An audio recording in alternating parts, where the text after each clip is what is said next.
शिवाय विष्णुरूपाय शिवरूपाय विष्णवे शिवस्य हृदयं विष्णुं विष्णुश्च हृदयं शिवः यथा शिवमयो विष्णु रेवं विष्णुमयः शिवः यथान्तरं न पश्यामि तथा मे स्वस्तिरायुषि यथान्तरं न भेदस्यु शिवराघव यस्तथा. சிவபெருமானுக்கு நீலகண்டன்னு எப்படி பெயர் வந்தது? விஷ்ணு ஏன் கூர்ம அவதாரம் எடுத்தாரு? இப்படி இன்னும் நிறைய சுவாரஸ்யமான விஷயங்கள் நிறைஞ்சதுதான் திருப்பார்கடல் கடைந்த கதை. தேவர்கள் எல்லோரும் ஒன்னு சேர்ந்து துர்வாச முனிவரின் சாப விமோக்ஷனம் வேண்டி வைகுண்டம் போய் விஷ்ணு பகவான பிரார்த்தனை பண்றாங்க.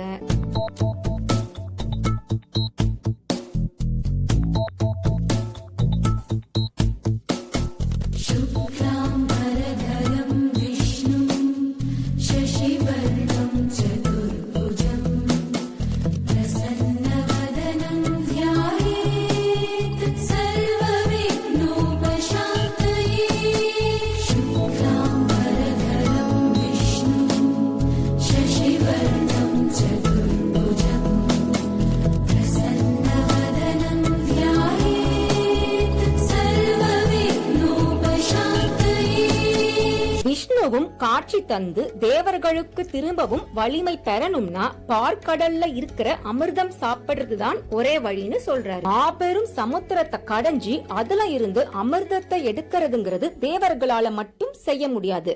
அசுரர்களோட துணையும் தேவைப்படுது. அதனால பகவான் விஷ்ணுவின் யோசனைப்படி தேவர்கள் அசுரர்களின் மன்னனான மகாபலியிடம் போய் சமாதான பேச்சுவார்த்தை நடத்தி அவர்களுக்கும் சக்தி வாய்ந்த அமிர்தம் கொடுக்கறதா சொல்லி பார்க்கடல் கடைறதுக்கு அழைப்பு விடுறாங்க.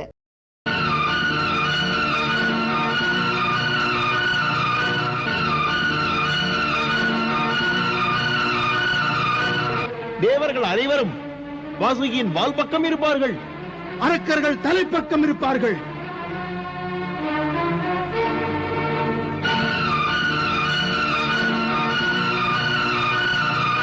பகவான் சிவசங்கரனின் அருளினால் பார்க்கடலை கடைய ஆணை கிடைத்து விட்டது. நல்ல செயல் தாமதப்படக்கூடாது, அது நல்லதல்ல. கூறுங்கள், பகவான் சிவசங்கரனுக்கு ஜெய், பகவான் சிவசங்கரனுக்கு ஜெய்.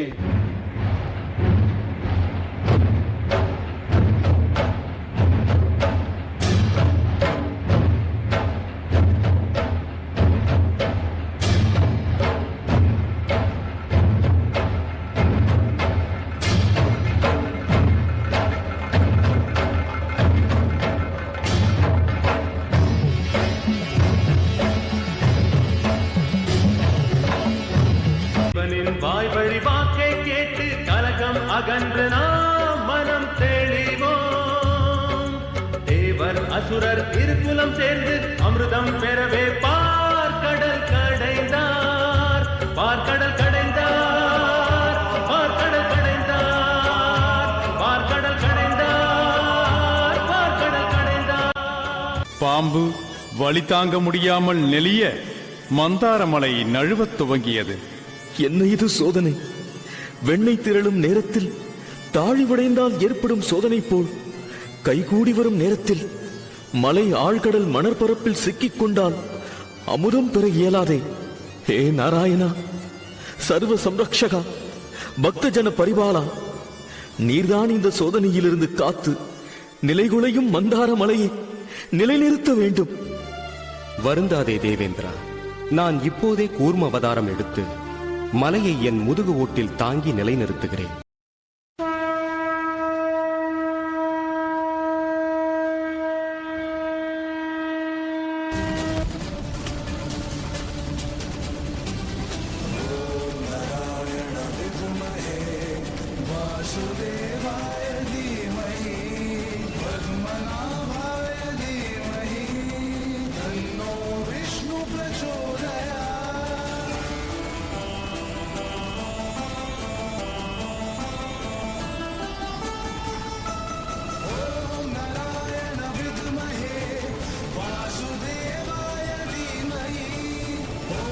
महाविष्णु महाकूर्मा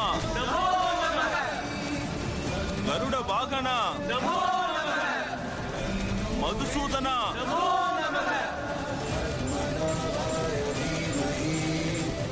உலக ரட்சகா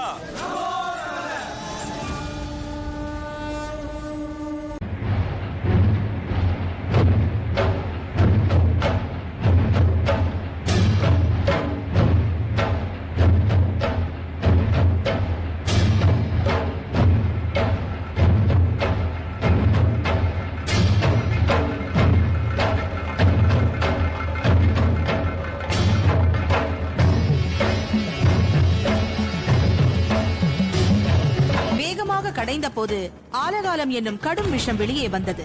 அந்த நச்சு புகையால் தேவர்களும் அசுரர்களும் திணறினர். என்னால் சுவாசிக்க முடியவில்லையே. ஐயோ ஐயோ, என்னால் பார்க்க முடியவில்லையே, நான் குருடனாகி விட்டேன். தேவி சதி, இந்நஞ்சு படைப்பை அழித்துவிடும். அந்த அழிவை தவிர்ப்பதற்கு இந்நஞ்சை நாம் அழிக்க வேண்டும்.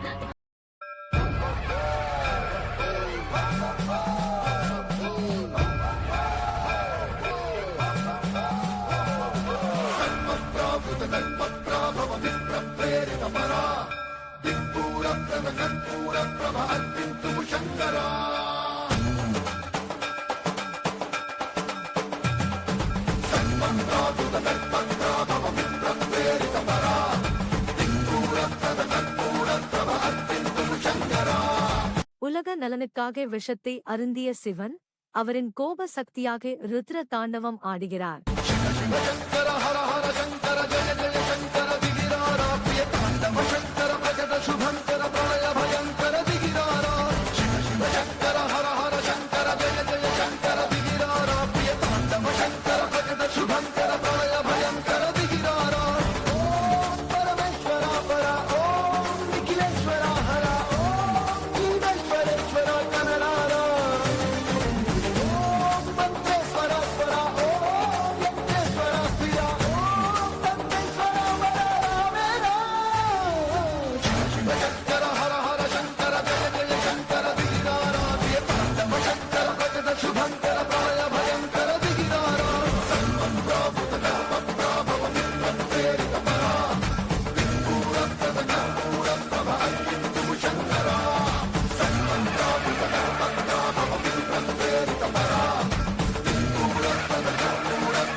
கோபம் தாண்டி கருணை மலர பார்வதி தேவியின் அன்பு சிவனை அடைகிறது. ருத்ரம் சாந்தமாகி சிவம் மலர்கிறது.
भगवते वासुदेवाय धन्वन्त्रये अमृतकलशहस्ताय. அமிர்த கலசம் விடுங்குங்கள் அதை. தேவர்களுக்கு அது கிடைத்துவிடக் கூடாது. தேவர்களுடன் ஏற்பட்ட உடன்பாட்டை மறந்து அசுரர்கள் அமிர்த கலசத்தை பிடுங்கிக் கொண்டார்கள். எனக்கு தான் முதல்ல. இல்லை, எனக்கு வேண்டும். இல்ல, உனக்கு இல்ல, எனக்கு. தேவர்கள் குழப்பத்துடன் அசுரர்களை பார்த்து நின்றனர். சண்டையிடக்கூடாது என்ற மகாவிஷ்ணுவின் கட்டளைக்கு பணிந்து அவர்கள் நின்றார்கள். விஷ்ணு இதனால் மகிழ்ந்தார். ஜெகநாதா, ஜெகநாதா, ஏதாவது செய்யுங்கள், இல்லை விபரீதமாகிவிடும். ஜெகநாதா, அரக்கர்களுக்கு அமிர்த கலசம் கிடைத்து விட்டால் அதை பருகி மரணமற்றவர் ஆவர். இது தேவர்களுக்கு பெரும் பிரச்சனையாகிவிடும். மனம் தளராதீர்கள். அமிர்தத்தின் மேல் இருக்கும் பேராசை அவர்களை பிரித்து விட்டது. நான் இப்பொழுது என் வலிமையால் அவர்களை மயக்கி அமிர்தத்தை உங்களுக்கு கொடுக்கிறேன். பிறகு பகவான் விஷ்ணு பேரழகு வாய்ந்த மோகினி உருவம் எடுத்தார். அசுரர்களை நோக்கி போனார். இந்த அழகு யார்? சுந்தரி. சுந்தரி கடலில் இருந்து வந்தாளா இல்ல சொர்க்கத்தில் இருந்தா?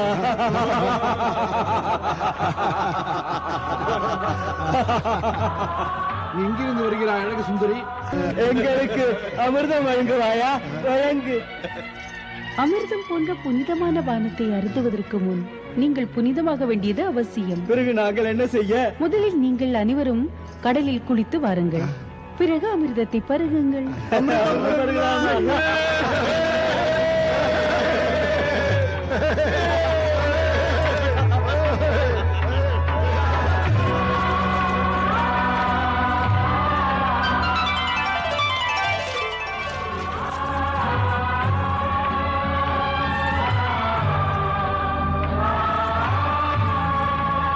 விஷ்ணு நம்மை ஏமாத்தி விட்டார்கள். எங்களுக்கு சொந்தமான அமிர்தத்தின் பங்கு எங்கே? கோபமடைந்த அசுரர்கள் தேவர்களுடன் சண்டையிட்டனர். பகவான் நம் பக்கம் இருக்கிறார். நாம் அமிர்தம் உண்டிருக்கிறோம். நாம் அழிய மாட்டோம். வாருங்கள், சண்டையிடுவோம்.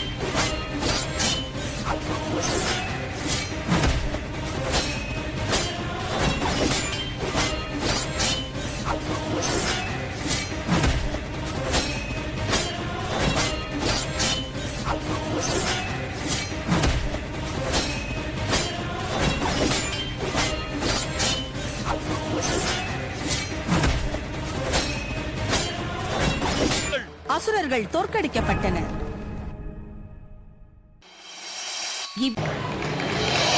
இவ்வாறாக பகவான் தன்னிடம் அடைக்கலமாக வந்தவர்கள் இழந்த பிறவியை மீண்டும் பெறவும் பக்தியில்லாத அடக்ககுணம் நிறைந்தவர்கள் தண்டிக்கப்படவும் செயல்புரிந்தார்.